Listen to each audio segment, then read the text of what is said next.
Hey, sports fans, welcome back to another episode of Bucky's Sports Show. Tonight we're going to talk about the Braves homestand with the Yankees and a little bit about the All-Star game. Let's first start off with the Yankees series. This series got started on Friday with the All-Star break going Monday through Thursday. Spencer Strider got the start for the Braves. He was absolutely fantastic. He went 6 innings, no runs, 3 hits, 3 walks, struck out 8. Just a phenomenal outing for him. Our bullpen really was not good. Our bullpen went 3 innings, giving up 3 runs on 5 hits, 1 walk, struck out 5. Aaron Bummer specifically was really bad. He only went 2/3 of an inning, gave up 3 runs on 3 hits. Thankfully, the Braves were able to score those 7 runs. This was more of what you're expecting the Braves offense to look like. This game right here. They scored 3 runs in the first. They got a double from Olsen, they got a double from Acuna, and they got a sac fly from Albies. That's 3 RBIs right there, not a single home run. Now in the bottom of the third, they added 3 more on a 3-run home run from Ozzie Albies. In the fourth, they added their last run on a Drake Baldwin single, make it 7-0. And in the seventh, the Yankees were able to get their 3 runs off of Bummer. Thankfully, we're able to come in and kind of stop the bleeding there and not give up anything else. Now, the Braves, they're 3 for 5 with runners in scoring position, left 6 men on base. You take that 3 for 5 and you run with it. This was the Braves offense I've been looking for the entire season. 3 for 5 with runners in scoring position. Phenomenal start coming out of the gates from the All-Star break. Saturday night game, this one hit hard. Yankees won this game 12-9. Braves had a 5-0 lead after 4. That's when Braves starter Joey Wentz went out of the game. He went 4 innings, no runs, 2 hits, 1 walk, struck out 2. We'll talk about that a little more here later. Suero came in for him. He went an inning. He gave up 2 runs on 2 hits, 1 home run. De Los Santos, he came in. He couldn't get an out. He gave up 4 runs, 3 of them earned, 3 hits, 1 walk. Montero came in for him. He didn't give up a hit or a walk. He had 1 strikeout in his 1 inning. Johnson came in. He gave up a 1 run on 1 hit, which happened to be a home run and 1 strikeout. Dylan Lee came in. He gave up 1 hit, 1 run, which happened to be a home run. Iglesias came in. He gave up 4 runs on 2 hits, 2 walks, and it was on a home run. Braves offense was 4 for 10 with runners in scoring position. You live with that. That's 400 average. They left 9 on base. You want to see that lower, but you live with it, especially when you score 9 runs. They scored 9 runs on 10 hits. That's what you want to do on a nightly basis. They were able to put that together for 2 games in a row coming out of the All-Star break. The problem here is the bullpen.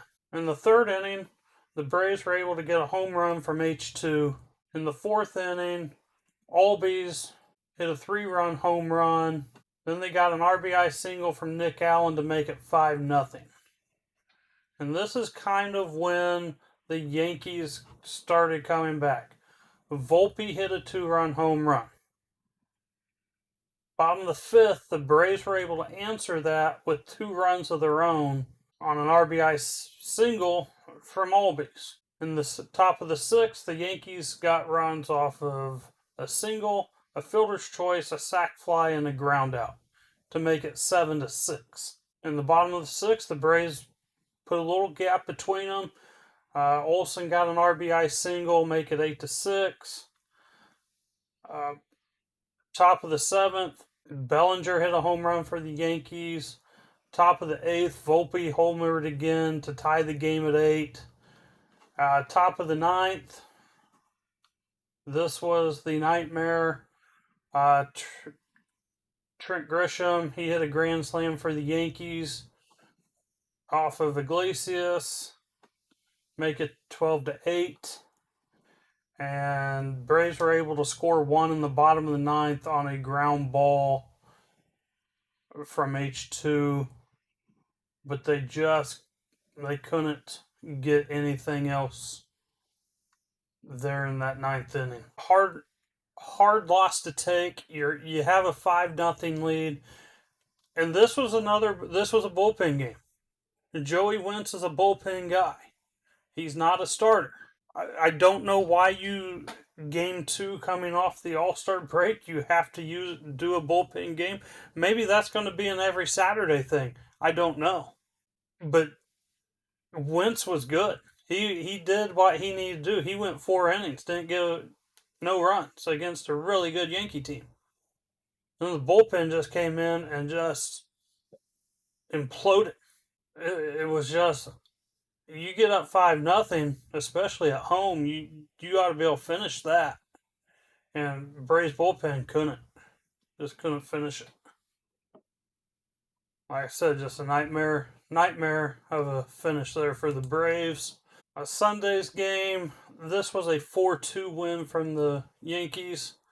They got things going in the first. Aaron Judge hit his first home run in Atlanta in his career. I think he's down to about 3 stadiums now that he's not homered in.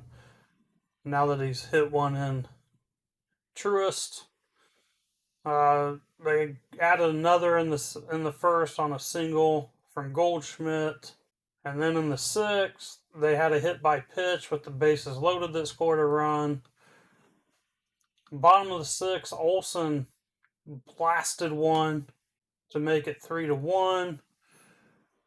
Yankees added another run on a double in the seventh, and Acuna Jr. hit his 13th home run of the year on an absolute blast to center field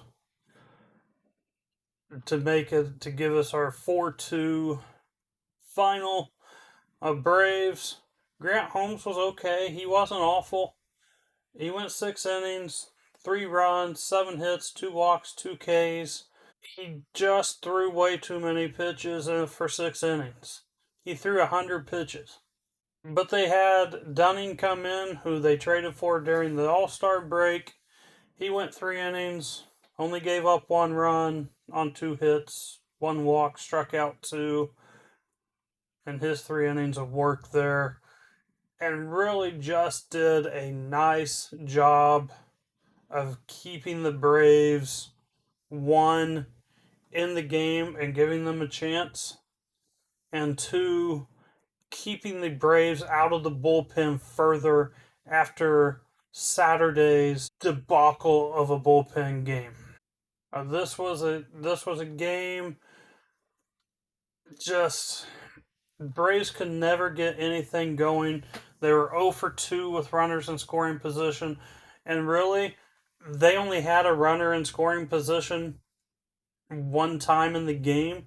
That was in the 3rd inning. They were able to get their first 2 men on base, and it was just a nightmare. A bump pop out and a double play. I don't know what you do. Just couldn't get anything going against Stroman. Stroman had a nice outing for him. Unfortunately, this was a series win from the Yankees. Braves, I felt like if they could pull out a series win, outside chance of a wild card, their hopes of a division are long gone. But right now, they're setting 10.5 games out of a wild card spot. Now, the good news is they do have the San Francisco Giants coming into town on Monday.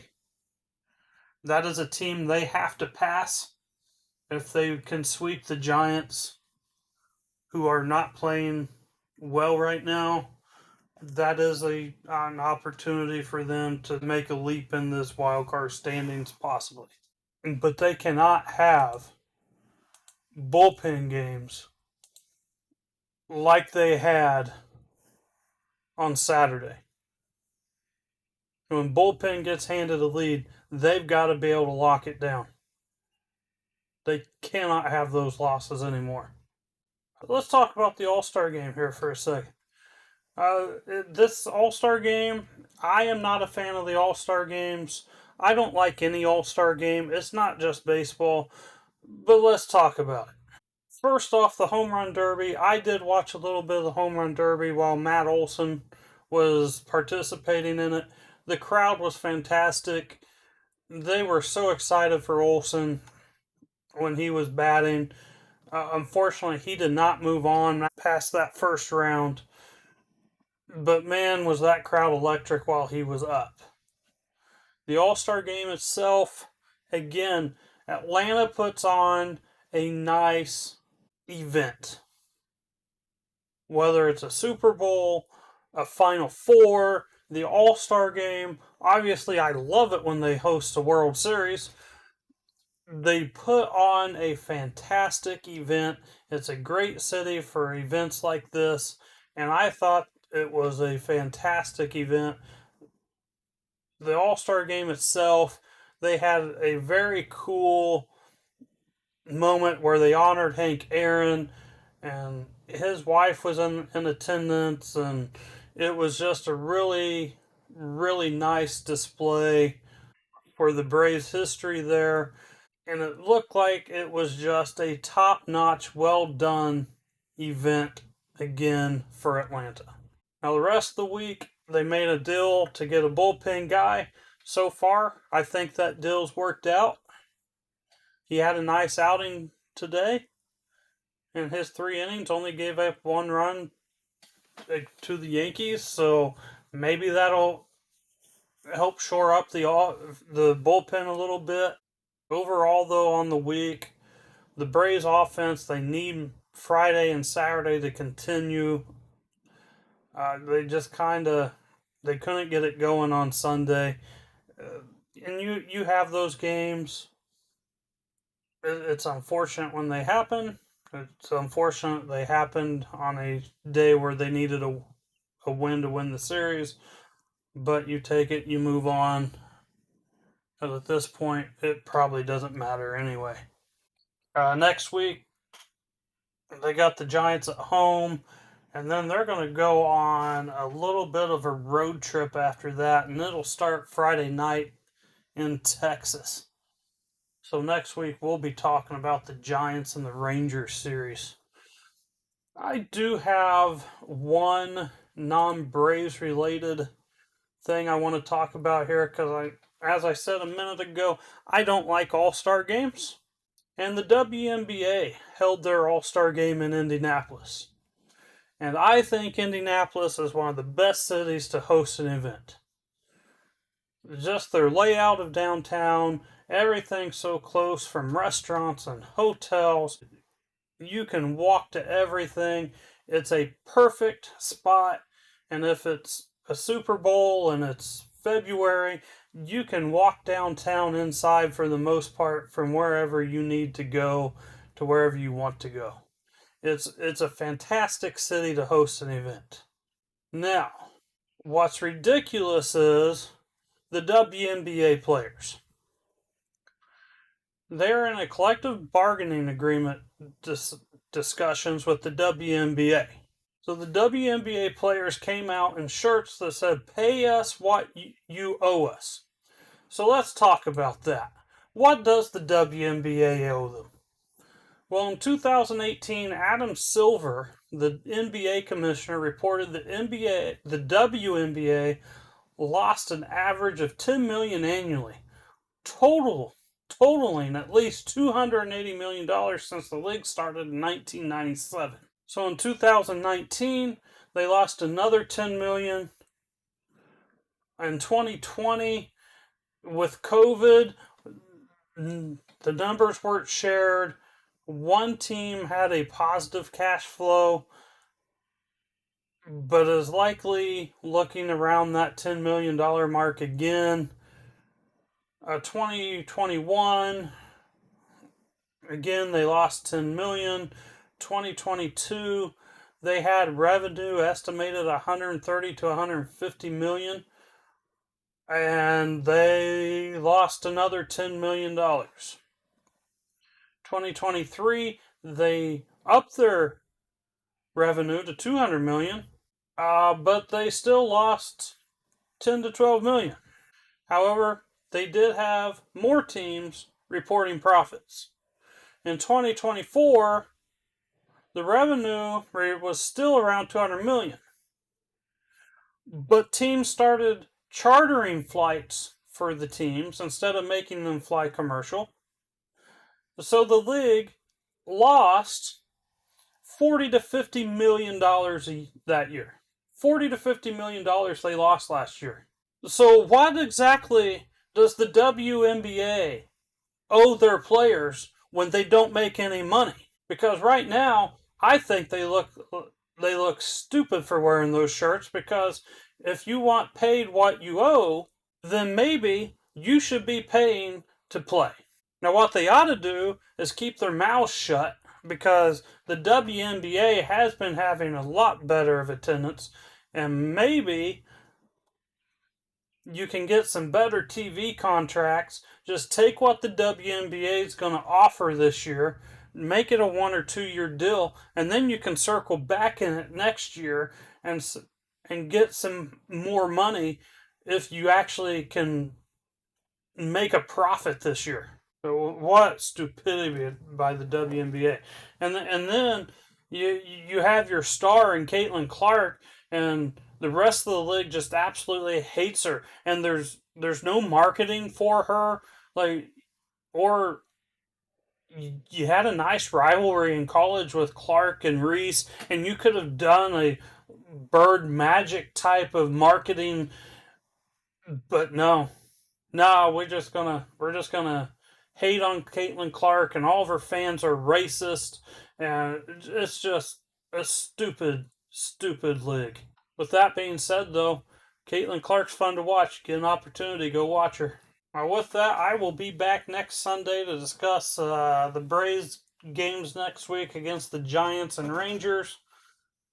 Make sure you like, subscribe, follow, comment. If you have anything you want me to discuss, email me at buckysportshow@gmail.com. Again, that's buckysportshow@gmail.com. And I am going to have an update here in the next week or two on where this show is heading. I think some exciting things are going to be happening with the show that I'm looking forward to, started in August. So be on the lookout for that, and we'll see you next week. As always, enjoy the games and go Braves!